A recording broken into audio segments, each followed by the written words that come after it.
go back to my garden. And here we are, the 1st of February. Very exciting.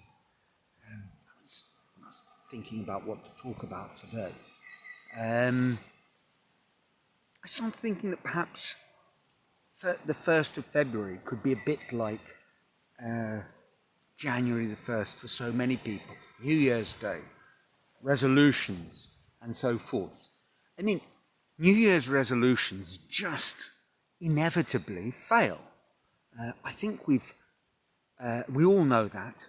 I've certainly discussed it here. They're doomed to failure. And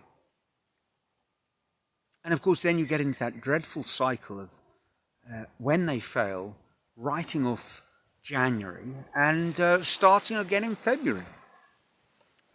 Brazil, I suppose, and in fact in many Latin American countries, it's a little worse, this scenario, than elsewhere in the world, because we have that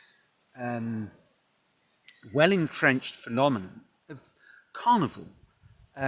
So here, although it's the 1st of February, and by now we really should be back in the swing of everyday life. Kids have gone back to school, work started in all seriousness. Well, or has it? Because with an early carnival this year, there is a temptation to say that, well, people aren't taking things seriously at all. I mean, today when I went into the nearby town to visit the bank and pick up some provisions, the local supermarket there, the staff were all in a different garb because they were in carnival wear. You know, there's a sort of, one of the elements of carnival is you have kind of a dry fit style, although very often it's not that a nice dry fit material. It's a sort of cheap t-shirt that associates you with a given carnival block. And so the supermarkets kind of, to be part of that whole spirit, firstly they are pumping out loud carnival style music, and all their staff are dressed in Carnival 2024 t-shirts, and it's not this weekend but next weekend. So the fact that everybody is readying themselves for the best part of a week of drunken revelry almost makes it futile trying to settle into new routine. But well, not me. I looked in my little black book that I have so often referenced, and January was my worst month of work, sculptural work, for, I would have to say, I'd have to go back to 2017. January 2018, even January 2018, managed to top this January in terms of work. It's not that I didn't get stuff done, but just the slow, steady build-up of events, visits, exhibitions meant that I really didn't get a lot of work done, neither on the welding front. I finished off a few pieces, nor in terms of my wire work, where I'm kind of waiting for certain things to happen. And all that needs to change, and it needs to change today. So I'm going to make this video and then get down to some serious work. I promise. And as has been the case for the last month or so, I found myself sort of scratching around. What is it that I've been thinking about this last week? And one of the ideas that actually struck me, it was maybe 2 days ago. I finally decided enough was enough, and I needed to do something, anything, just do some work. So I started my kind of pre-work routine, making a few notes and so forth. And then I just felt my energy was low. So I popped on a CD, and immediately it shifted my mood and started me thinking about that particular album. Of course, I then started reading the CD booklet, and that became a new form of procrastination. But I did eventually settle down to it. CD in question was Friday Night in San Francisco. You might be familiar with it. An album recorded in, I think, on the 5th of December, 1980. Recorded in San Francisco. No surprise there. An all-acoustic guitar album, 3 guitarists. The Spanish flamenco guitarist Paco de Lucia, the American jazz fusion guitarist Aldo Meola, and the British multi-stylist John McLaughlin. And it is an extraordinary album. 44 years later, well, for me, 42 years later, I first heard it in 1982, and I can remember why.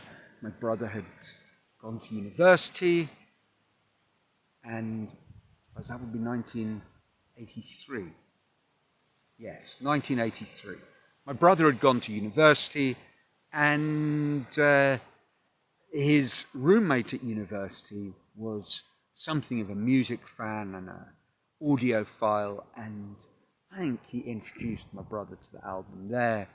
And he came back with some mixtapes and some tapes of albums that he'd been listening to in the first 6 months. And that one immediately caught the whole family's attention. It is an astonishing album. If you've never heard it, YouTube it, Spotify it, however you get your music, and just lie back in awe. It's extraordinary, and it's one of those albums that I would have to say I've listened to, as I say, for over 40 years, and I've just never got tired of it. And I'm sort of going around in a big long circle, but I often put it on when I'm in that sort of mood, because it just changes how I feel. It's a sort of flicks a switch. And while I was listening to it and starting to work, I was thinking, certainly if I had a sort of a Desert Island Discs 5 greatest albums, or my pick of 5 albums that I'd take to Desert Island, that would be one of them. I'm not sure what the other 4 were. I could argue long into the night. It would be a tough decision. Luckily, I don't need to choose just 5. But, of course, thinking about that made me think about another point that I've discussed recently on this channel. The gentleman in Manhattan who had his library of 1,000 books. You might be a regular viewer, you might recall the story, it wasn't that long ago. And he had a bookshelf with 1,000 books, and then when he bought new books for reasons of space, he'd just decide which ones to move on and make a sort of curating decision. I guess I could do the same with my CDs.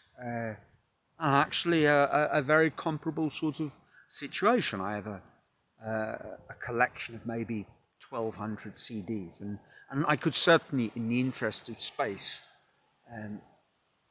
get rid of some of them. Every now and then, I dig up a box and find a load of CDs. I listen to some of them, and I'm struck by the thought of how incomprehensible it is that I actually like that CD at all, ever. you'd probably find the same thing, and maybe not with music, maybe with something else you enjoy. And at that point, I start thinking that, yeah, obviously our tastes evolve, different moments in our life call for different stimuli. Being an angry young man when you're 56, about to turn 57, just doesn't make that much sense anymore. But some things that you meet in the course of your life just stay with you, and your appreciation gets deeper and deeper. In a way, I suppose, well, not in a way, that is a definition of what makes great art. Hubert Reed, the English art historian, philosopher at Oxford. He wrote a fantastic book called, I think, The Concise History of Modern Sculpture, which was a big influence on me when I started doing sculpture and welded sculpture in 2002.